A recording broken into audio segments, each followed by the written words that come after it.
Hey everybody, welcome back to my channel. Don't forget to hit the subscribe button. It's free, just hit it and that would be great. And also notification button, so if you follow me, you'll know when a new video comes up and a new episode as well. So hit both the subscription button and the notification button. So I wanted to do a follow-up today. First of all, I hope everybody's safe. We're home since we're filming this, we're in the midst of the coronavirus, so we're home. So what better day since we're home, to film a follow-up of Where Are They Now? Out of all the episodes I filmed, this is our most popular one and the most talked about, because it just seems that everybody, and the feedback we get, everybody wants to know about the past models, about the Broke Straight Boys models that we have filmed. One of the concerns when I filmed the first one, I didn't think about it, but now I thought about it. A lot of people are asking me about models that I never filmed. So just keep in mind, when we filmed Broke Straight Boys, it was we were in the first edition. Some people call it Broke Straight Boys 1.0 or BSB 1.0. So so just keep that in mind. Our dates, if you're going to go on the website, if you're going to join the website, or if you were a member of the website, or you're currently a member of the website, go to the archives of the site and you'll see all the work that I've done. And those are dates between, I have a little cheat sheet, so don't mind me. The first scene that we filmed was uploaded onto the site April 6, 2006, and the last scene that we filmed was March 30th, 2011. So between those two time frames, between 2006 and 2011, that's when I filmed. Anything thereafter, if you ask me, I have no clue, because I didn't produce it. I have nothing to do with those models. I have no clue about them. However, so if you do go to the archives, you can see our work. You'll see the true Broke Straight Boys, how it should be, and the reality of how Broke Straight Boys should be filmed, and the original concept of Broke Straight Boys. So I'm going to start off with some models that we got requested, because in my first edition, I mentioned just the main models that were the most popular models. And then in the comment section, a lot of people privately or in the comment section asked me about certain models, so I figured this will be a great time to go ahead and do a follow-up of Where Are They Now with the models that people question. Now, of course, I didn't go over all the models, so again, if you have a model that I missed from the first episode to this episode, you can always ask me, and I'm very good at coming back and answering everybody's comments. I always look at that. So we're going to start off with a recently won model. We didn't get any requests, but I felt it was something that I should mention. On the site, his name is Phoenix, and his debut was December 30th, 2006 was his episode. Phoenix, when he contacted us, he was truly gay for pay, never filmed porn before, and we were his first studio. We knew his history coming in because he was a real bad boy. He got out of jail. He was on probation when he was with us. He has severe anger issues and personality disorders. But with us, he was always very kind. He did his job. We got along.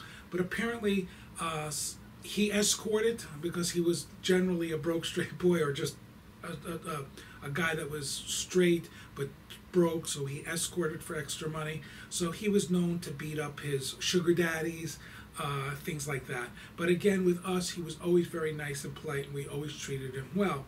So when Phoenix got more popular, and he got more hungry for the money, he liked filming, he enjoyed filming with our studio, he went off to larger and bigger studios, and then he changed his name, instead of Phoenix, to Sebastian Young, and that's what he was known as, Sebastian Young. And he actually blew up.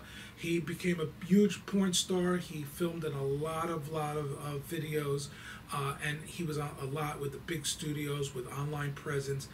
And then he kind of dropped out. I followed his career in the porn industry. He did a massive amount of drugs. He was beating people up. He went to jail again.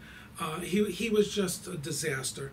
So with Phoenix and Sebastian Young, I just want to make it clear, this is the information that I got over the years talking to the other producers, and allegedly this is what happened throughout his career. And he just got a bad rap because allegedly he just, got a bad rap because he was just bad news.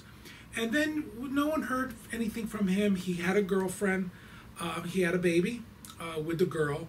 And basically what happened was he came back. He actually called us up. But at that point already, he was just too old. He was out of shape. You can see that life took its toll on him. So I didn't really hire him back because he wasn't really he wasn't a boy anymore. And of course, I heard the stories. He, sex crimes, also anger issues, drugs. I didn't want to get involved with that, and I just, decided not to. All around, it was just not happening. I don't know who hired him or whatever studio hired him thereafter, but recently we found out that he got onto a drug binge. Allegedly, he went on a drug binge. He was driving his car erratically. The police started chasing him. He started running from the police. And of course, you run from the police. There was a chase. There was a shootout. He had a gun. And of course, he's shooting at police. And of course, once you start shooting at police, what happens? The police shoot back and they killed him. So he died and he passed away, leaving his girlfriend and a child behind. So it's a very sad story. And my Where Are They Now? This episode is kind of be a little morbid because the follow-up of Where Are They Now, a lot of these guys are passed on and they passed away. So I'll go more into detail with some of these other guys. Okay, so to lighten up the mood a little bit, if you're Sebastian Young, also known as Phoenix on Broke Straight Boys, is Nelson. I do get a request for Nelson. One of Nelson's scene was July 12, 2008. I'm not sure if that was his first scene, but if you look at the July 12, 2008 scene of Nelson, Nelson actually started as a model. He's a local guy here in South Florida where we film. And he came in, he's very innocent, a quiet type, super cool guy. But Nelson is gay, and we disclosed that on Broke Straight Boys, that he was one of the guys that helped us out, convince the straight guy to have gay sex. So he was kind of like our gay bait type of thing. However, Nelson was very, his sex, where most of us, maybe our sexual taste is in the, our libido and our sexual life is under control and in the 2 or 3, he was off the scale. He was very sexual, very hands-on. He loved sex. He was like, you have to be careful with the quiet types because it's the quiet types, but when you get him in bed, he was a complete animal and sexual fiend. So you have to sometimes be careful with those quiet types. Well, anyway, Nelson started with us as a model. He did very well. He got along with the other models. He was a great guy. And then he kind of dropped off and he got a job at a, I don't know if I can say this, but he got a job at, he was, the management there was horrible. The place was horrible. How they ran the company was horrible. It was a very abusive place. So I don't know if that's true or not. Allegedly, that's what he said. He didn't like it. So he came back and he did some more scenes with us again. And he appeared on not only Broke Straight Boys, but since he was gay, we put him on College Boy Physicals, which is the other site that we film, and also Boy Gusher, the other site that we film as well. So he was very versatile because we would put him in all different sites. And again, all his scenes, he did great. But he was going to school for Photoshop and photography. And so he wanted to do more in our office. And it just happened, the perfect timing. We were hiring him. Just like we hired Tyler, the model, to work in our office, we decided to hire Nelson. So in the office, it was not only myself, but my partner Eddie, and then it was Tyler, and then Nelson. Tyler was more close to me because he would help me with the models. He was more with the paperwork, and he helped me film and do production and set up, where Nelson was more closer to Eddie with the editing, doing the photo shoots, because since he was going to school for it, he knew how to do Photoshop, and he brought a lot to the table. So Nelson started working with us in the office, and he did a fantastic job. Matter of fact, Nelson started with us almost from the very beginning, and he was with us for a very, very long time. And then all of a sudden, next thing you know, he comes to work and he says, I want to be a psychiatrist, not a psychologist, but an actual doctor psychiatrist. And I was like, Nelson, how do you change, majors like that from, going from photo shoot editing and photography to a psychiatrist, a doctor? So he changed majors. He started getting the medical, and he started going to school to become a doctor. And he still worked with us. And then, of course, his studies got a little bit more intense. So instead of going full-time, he dropped down to part-time, which was Monday, Wednesday, and Friday. And he stayed like that for a couple of years. And he was with us to the downsizing, moving from studio to different apartments. He was with us from the very beginning. Now, one thing I have to say about Nelson, he was a very good worker. And I got close to him because we developed a friendship and a bond together, not a sexual bond, but a friendship bond, a really good working relationship. And out of all the people, when we had to downsize and we had to let go and fire, we kept Nelson on. But it got to the point where we kept Nelson on, and he probably would have stayed. I mean, he would have probably still been working with us. That's how good he was. The problem was that his studies, and then he started doing an internship in one of the local hospitals here, wanted to hire him as an intern, pay him really good money, and do lab work in their lab. And also they were going to continue with his schooling. So one day we came into work, he gave us 2-week notice, and I was very happy for him. I'm still very happy for him, and I'm very glad for him because he couldn't make this is not his life goal, So he had vision, he had goals, he had a very good education, he was really studying, he took pride in it. But what happened was when he gave a 2-week notice, when Eddie and I went home, I actually cried. I was very, very sad to see him go. Out of everybody, he's the only one that hit home for me because I actually cried. I don't know where he is today. I hope he's a psychiatrist or he got his degree or whatever the case may be. I tried to look him up on social media, but I have no clue where he is. So the only thing I know, when he left here, he was studying to become a doctor, to become a psychiatrist. So if you're watching this, Nelson, I wish you the best. Contact us. Let's see what's going on. We'd love to hear from you. He's not on any social media, no social media presence. He was private like that. So I hope he's doing well, and I hope he's a psychiatrist to this day. Okay, so the next model we have coming up that I get requested is Preston. Preston, seen, you can check him out on scene September 2nd, 2009. I'm going to mention Preston twice here because Preston seen the September 2nd, 2000, I'm doing my cheat sheet here. September 2nd, 2009 was with Preston and Mike Robbins. Now, it's kind of weird and crazy because Preston and Mike both passed away. I did Mike Robbins already on the first Where Are They Now, but I didn't mention Preston, so I'm going to do Preston. I just wanted to mention Mike because it was uncanny how I put Preston and Mike together and they both passed away, so it's really sad. Preston is actually very sad. He's a super cool guy. He lived here in South Florida, actually in Key West, and super nice guy, really great guy. And when you live in Key West, it's very hard. It's very expensive in Key West. So most people that live in Key West, they have 2 jobs. Because one job just can't sustain them. So a lot of people down there, especially if you're in the tourist industry or you're a server or you work in a guest house or in a hotel, most people have 2 jobs. They're a bartender and then a waiter. They'll be a pool boy and then a bartender, or they work on a boat and then if they're not on the boat, they're bartending. So they're very creative down there with jobs. Preston, unfortunately, he just couldn't get a job. It was very hard for him to get one job. So this was perfect for him because he would come up from Key West and we would hire him, film him. He did a great job, got along with everybody. And one time, and then with Preston, since he was here on an ongoing basis, we got to know him, and he was up in Orlando. So I happened to be up in Orlando, and then I figured, what the hell? We went to Disney World. I took him to Disney World, and then after the Disney World trip, we got in the car and we drove back down here, and then he filmed. So Preston also became close with us, and he became a friend.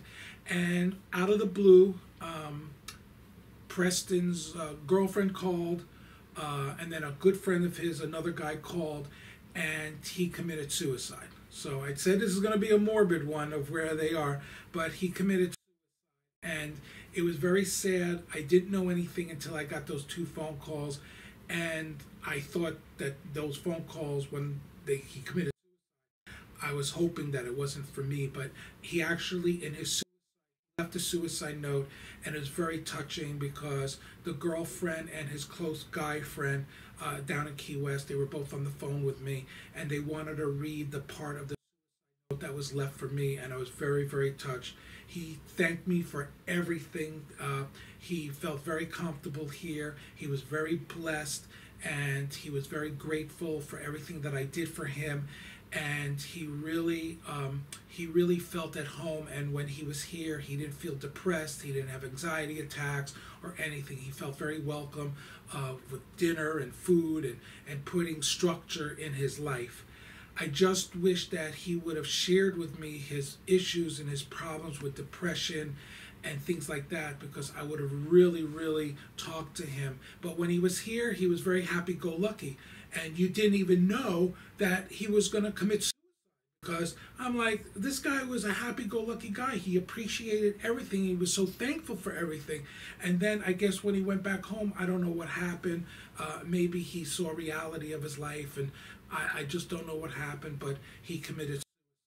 So Preston's next scene was with Leon, and that's the September 18th, 2010. Preston and Leon, again, very uncanny, but Leon also passed away. So I don't know if I mentioned Leon in the first Where Are They Now, but it's kind of canny that, again, Preston and Leon is in a scene that they both passed away. So I just told you about Preston. So Leon was doing this. He was a straight guy, more on the bi side, but he was straight. He didn't have experience with a lot of guys. He was from Colorado, and that was a time when Colorado just initiated the law to sell marijuana. So he was doing this because what he did was he was very passionate about going into the marijuana business, and he wanted to be a grower. So it takes a lot of money to be a grower. So he was actually doing this to finance his marijuana growing project. And he was doing very well, and he started to learning about it, about the lights, the seeds, and everything that goes on, the watering, the planting of the marijuana. And there's a whole scientific thing that goes on behind the scenes. And he had a 2-bedroom, 2-bathroom apartment. He converted one of the 2nd bedrooms into a grow house where he can grow it and then sell it to the people that he was the farmer where he sold it to the retailers that sold it to the general public. So he was in the forefront of the Colorado marijuana legalization from the very beginning, and he was learning as he was going, and this money was helping him do it. And it was very fascinating because when he would come here, he would educate us about marijuana and growing it and the Colorado and the laws and how the whole thing works and everything else like that. So it was very, very interesting to talk to him, and he was very passionate about it. Leon was great to work with. He did a great job. He was the guy that a lot of members said, oh, he has dirty feet, because he would wear, a lot of the guy would wear flip-flops without socks, and of course the flip-flops, they were leather. They would go outside and do their thing, and then of course the flip-flops would get dirty, so you have dirty feet. So that came to our attention years ago, and then we would make the models wash their feet, because we didn't realize until the members on the forum of Broke Straight Boys would say, oh, he's the guy with the dirty feet. So for those old timers watching it, you know who I'm talking about. So I wanted to find out and follow up what happened with Leon. This is years ago, and we didn't know that Leon was an epileptic and he had seizures. So allegedly, what I understand and what I heard from his sister what he did was he was home alone. He was taking a shower. He had a seizure. He fell into the shower, hit his head on the faucet, and he was bleeding. And since he was home alone, he couldn't dial 911. No one knew what happened to him. No one knew until the sister was knocking on the door. But that was hours later. She got a key from the rental office. They opened up the door to find out that he was in the bathtub, dead. So, of course, so that's the background of what happened to Leon. And, you know, my prayers go out to Leon again from then and even for now. Okay, the next models I'm going to talk about is Giovanni and Jordan. Their scene, the one that I picked out, is the May 2nd, 2009 scene. Giovanni, somebody asked me whatever happened to him. Cute guy, nice guy. He was struggling with his sexuality. He knew he wasn't sure if he was gay, bisexual, straight. He was a little confused. But when he got home, for some reason, he came out of the closet, told his father, and his father basically beat the shit out of him for being a gay boy. And that typical, you know, no son of mine is going to be gay, and he tried to beat the gay out of him. And he actually beat the shit out of Giovanni. And what I heard was Giovanni ended up in the hospital. That's how bad his father beat him up. And it's unfortunate. And we never heard back from Giovanni again or anything from there or any follow-up. So he's, you know, I wish him the best. If you're watching this, Giovanni, reach out to us. We'd love to know what's going on with him. But his screen partner, Jordan, Jordan was we call him the Russian boy because he was actually in an orphanage back in Russia. He was adopted by a father that went to Russia and adopted him as a little boy and raised him, taught him to play golf. So Jordan was actually a junior golf pro. He took golf very serious. So one of the reasons why he stopped doing this is because they found out he was doing porn, he was under scholarship, and they basically gave him an ultimatum saying that if you continue doing porn, you're going to lose your scholarship and no one's going to want to sponsor you as a junior golf to get into the PGA and get into the higher up in golf. So he had to stop doing this because, again, it doesn't go hand in hand to be a golf pro and doing gay porn. So he was straight. He had a girlfriend, and he decided not to do it. But we always kept in contact with him. He was closer to Eddie. So, and Eddie is the D&E. Eddie is I'm David and Eddie.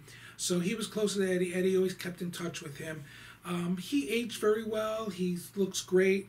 The problem with Jordan is that he was drinking. He stopped playing golf. That whole career of being a junior professional going into the PGA, he stopped doing golf and he ended up drinking. I think he was driving drunk. We understand he was driving drunk. He almost killed somebody. He did kill somebody? Oh, okay. He did kill somebody, and he's actually in a state penitentiary right now, in prison, paying his time and his crime. His girlfriend reached out to us because apparently he wanted to get in touch with us, but we gave him our address, so we're just waiting for a letter from him.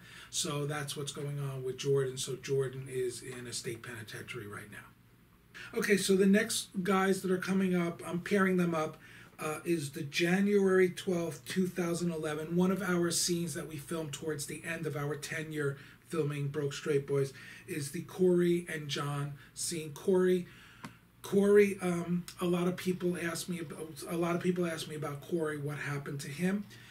Every Broke Straight Boys that comes through here, a lot of them have nicknames, so we call Corey Blondie because he had straight blonde hair. Super nice guy, also another very highly sexual guy.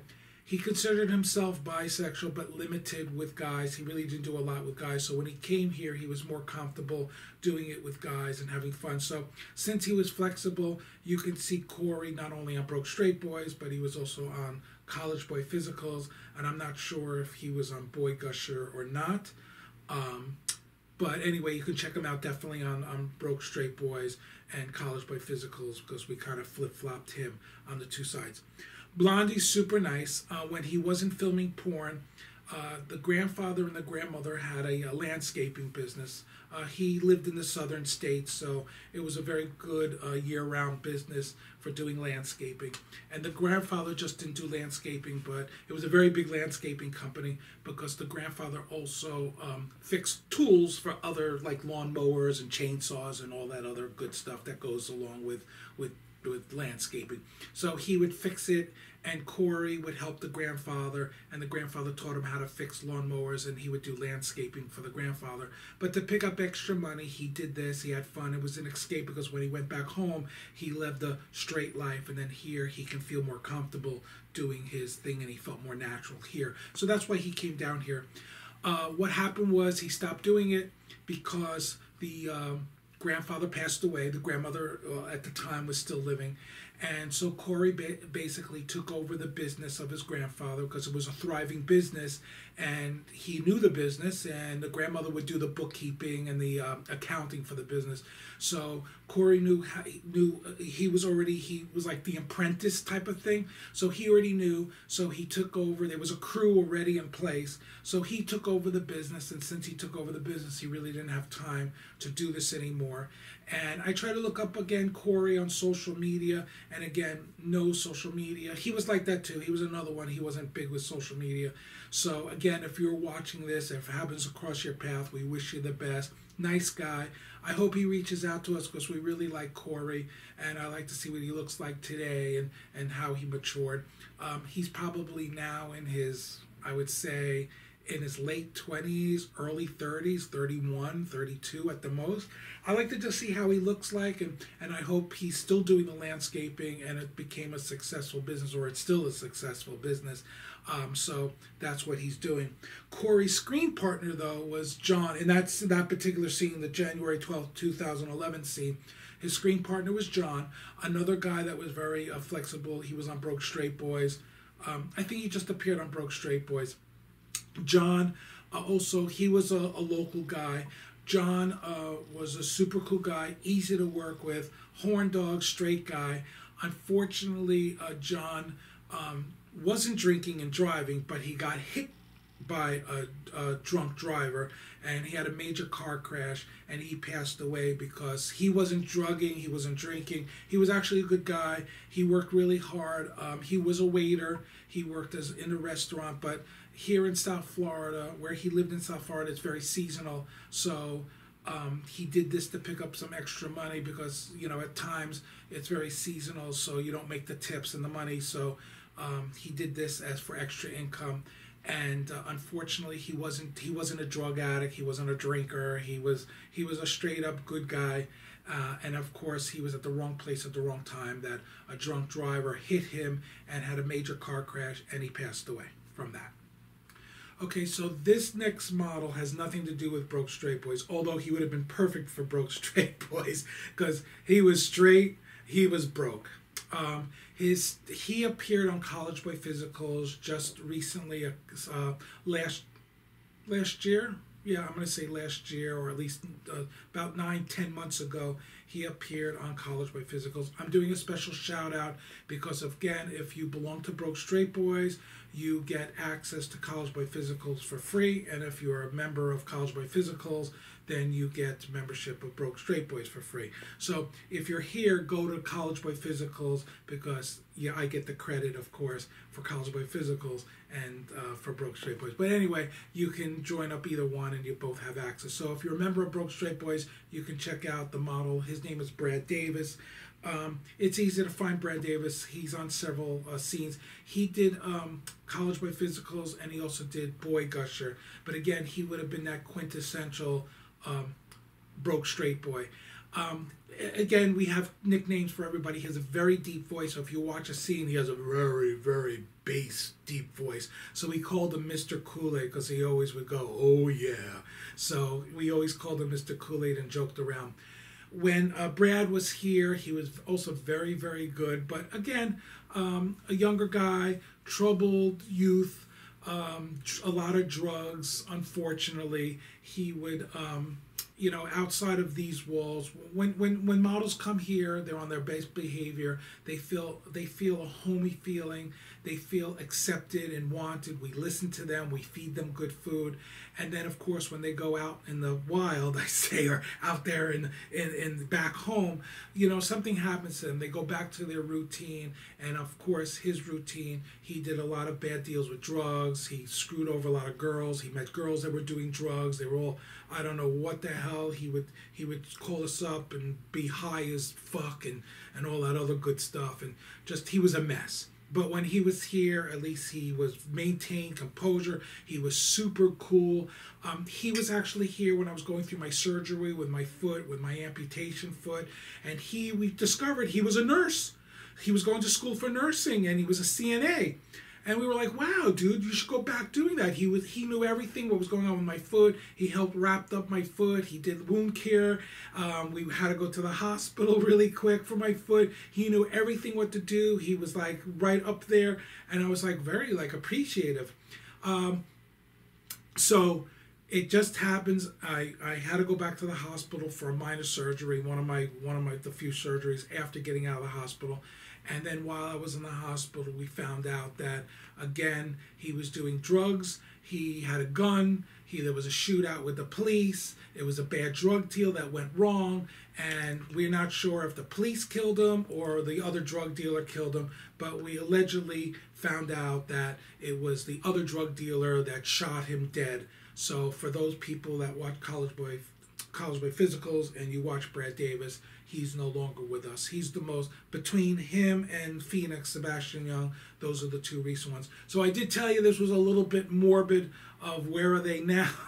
Most of the guys that people are asking about and they want to know about, unfortunately, I do apologize for the morbid situation of what's going on here with the models. But unfortunately, we work in an industry where a lot of these guys, they have a lot of mental problems, they have drug problems, they get themselves in situations. So, you know, we do the best we can to give them that down home feeling, a welcoming feeling. We feed them food, we care for them. But of course, when they go back to their everyday life, you know, they come from all crosses of life. But we've also had some great models too that really are really great guys that are still with us today, that have good jobs and they have families and kids and things like that.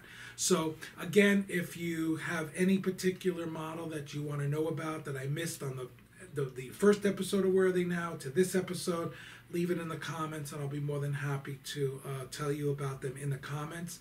I think I basically went over most of the ones that everybody wants to know about.